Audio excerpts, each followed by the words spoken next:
Le focus, la Belle au bois dormant en Chine, c'est pour bientôt. Le dernier parc Disney est en construction à Shanghai. À quelques mois de l'inauguration, la ville fait place nette. 153 sites industriels ont été sommés de déménager pour rendre le ciel moins pollué. Le loisir, le climat, à la place de l'industrie. La Chine est-elle en train de montrer un nouveau visage et avec quelles conséquences pour les travailleurs? On en parle dans un instant avec notre invité. Mais d'abord, le reportage signé Clémence Dibou.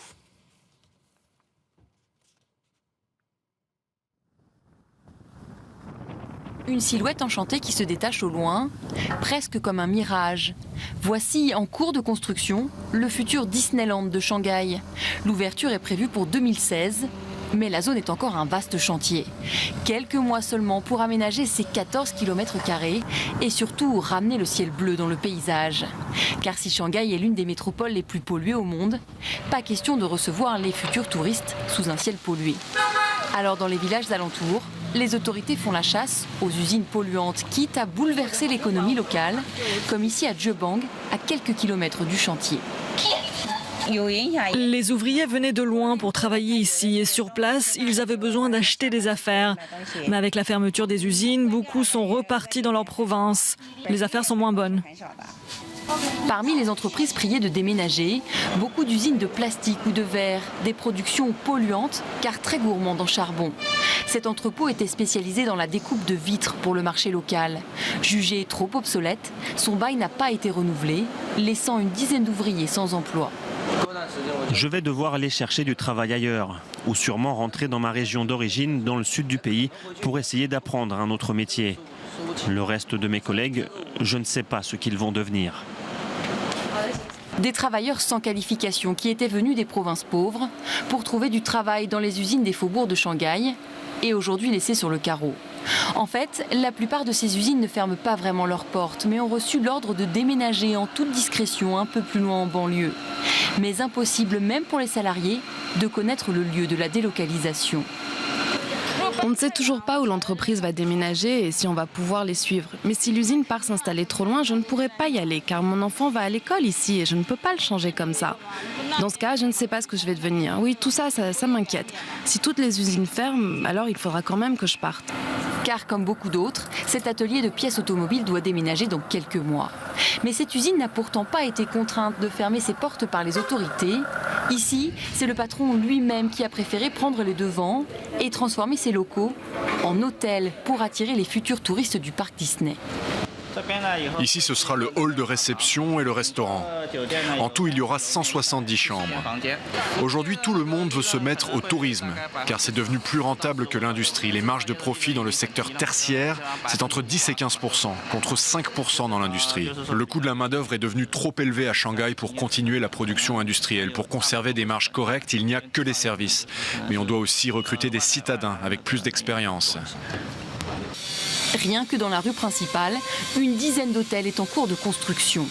L'arrivée du parc d'attractions devrait donc modifier en profondeur tout le paysage urbain de Pudong, cette immense zone à l'est de la ville. Et pour les urbanistes, Shanghai se rêve désormais en ville de services et de loisirs, rejetant toujours plus loin ses industries. La ville est ici et le Grand Pudong, donc la ville moderne, le quartier moderne de Shanghai, est à l'est du fleuve et Disney sera dans cette zone-là. Pudong était dans les années 90 et 2000 exclusivement, on va dire, industriel, et puis au milieu des années 2000 a commencé à se tourner vers les services, puisque les Chinois vont de plus en plus en vacances, dépensent de plus en plus d'argent et ont de plus en plus de temps pour dépenser cet argent. Dernier exemple de cette réorientation récente, la création de parcs de loisirs sur d'anciens terrains industriels. La possibilité nouvelle de venir flâner en famille dans la nature, et les citadins adorent. Les enfants adorent. Ils n'ont pas souvent l'occasion d'être dans la nature. Ils ne connaissent souvent que les animaux domestiques qu'on élève dans nos appartements. Donc c'est important de leur montrer tout ça, d'être en contact avec les animaux. Et ils sont vraiment contents de voir un peu de nature. Débarrassé de ces industries les plus polluantes, Shanghai veut donc attirer les classes moyennes grâce au développement de grandes zones de loisirs tirées par Disneyland. Les autorités espèrent voir affluer dans le futur parc d'attractions 10 millions de visiteurs dès sa première année d'ouverture. Et retour en plateau avec notre invité François Blanc. Bonjour, merci d'être avec nous. Vous êtes chef de la mission des affaires européennes et internationales et surtout ancien chef du service économique au consulat français de Shanghai entre 2008 et 2012. La Chine qui mise sur le tourisme et le loisir, c'est nouveau ?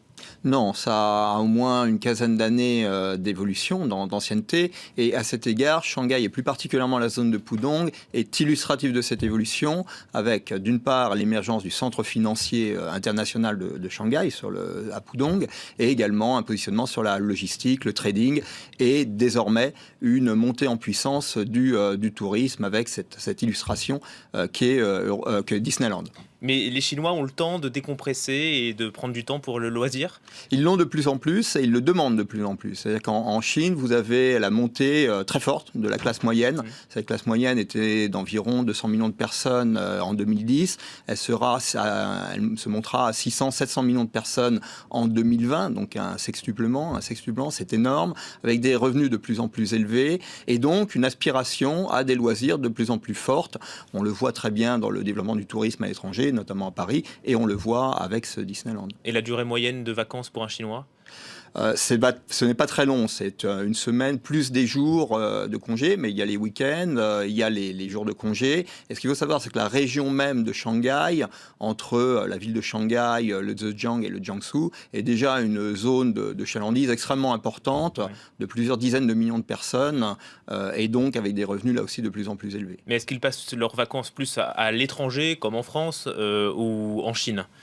Alors, ça dépend des types de vacances et ça dépend des populations, bien entendu. Mais justement, le fait, cette possibilité d'avoir un parc de loisirs de ce type près de Shanghai va développer cet aspect-ci. Puis, vous avez d'autres parties de la population qui voyagent à l'étranger, dans la zone Asie-Pacifique d'abord, et puis à l'étranger lointain, en Europe ou aux États-Unis. On l'a entendu dans le reportage, le tourisme, c'est devenu plus rentable que l'industrie. On parle de 10 à 15% de marge contre 5% pour l'industrie. Ça veut dire que l'industrie, ce n'est plus un secteur porteur, en tout cas d'avenir pour les Chinois ? Alors il y a industrie et industrie. Là, ce qui est en cause, c'est les industries lourdes, plutôt polluantes, assez traditionnelles. Et celles-ci, elles sont de moins en moins rentables à Shanghai parce que vous avez une hausse du coût du foncier, vous avez une hausse de la main-d'œuvre. Là non plus, c'est pas une tendance qui est nouvelle. Elle date au moins depuis une dizaine d'années, avec une tendance à la relocalisation de ces industries vers l'intérieur de la Chine. C'est le Go West Policy qui est d'ailleurs encouragé par les autorités chinoises. Et donc, on en voit la poursuite en quelque sorte et la volonté de Shanghai de se positionner sur la haute valeur ajoutée, sur les services et en termes industriels de passer de l'assemblage et de la chaussette aux microconducteurs et à la haute technologie. Mais justement, est-ce que les Chinois sont formés au tertiaire ? Alors ça, c'est un gros enjeu. Et on le voit très bien dans l'hôtellerie, par exemple. Il y a tout un effort de formation extrêmement difficile à faire pour justement ces nouveaux métiers. Et effort de formation qui est d'autant plus difficile que, comme les opportunités d'emploi sont beaucoup plus importantes que les personnes bien formées, ces personnes-ci passent très rapidement d'un hôtel à l'autre, par exemple. Et donc, quand vous faites une formation, c'est souvent votre voisin qui va offrir des salaires un peu plus chers, qui va en bénéficier. L'autre volet du reportage, c'est la délocalisation de 150 sites industriels pour rendre le ciel moins pollué à Shanghai. C'est dû à quoi ? Alors, la pollution donc en Chine et à Shanghai en particulier. Alors Shanghai n'est certainement pas la ville la plus polluée de Chine. Pékin est bien plus pollué, des villes industrielles de l'intérieur sont bien plus polluées. Eh bien, c'est le fait que vous avez encore tout un ensemble d'entreprises traditionnelles et dont les normes environnementales sont pour le moins assez peu respectées. Donc les autorités chinoises essayent de mettre la pression par un corpus réglementaire qui est tout à fait correct, mais la mise en œuvre de cette réglementation et l'application par les entreprises, c'est un facteur de coût et donc ça a du mal à passer. Mais il y a une prise de conscience de la chose climatique en Chine ? Très clair, à la fois de la part de la population qui demande un environnement de meilleure qualité parce que c'est un environnement qui menace la santé publique. Quand vous inspirez un air pollué, quand vous mangez une alimentation polluée, il faut savoir que 70% des fleuves sont pollués au point que l'eau n'est pas potable en Chine et donc il y a une demande très claire de la population, c'est vraiment un facteur d'insatisfaction. Ça vient de la population.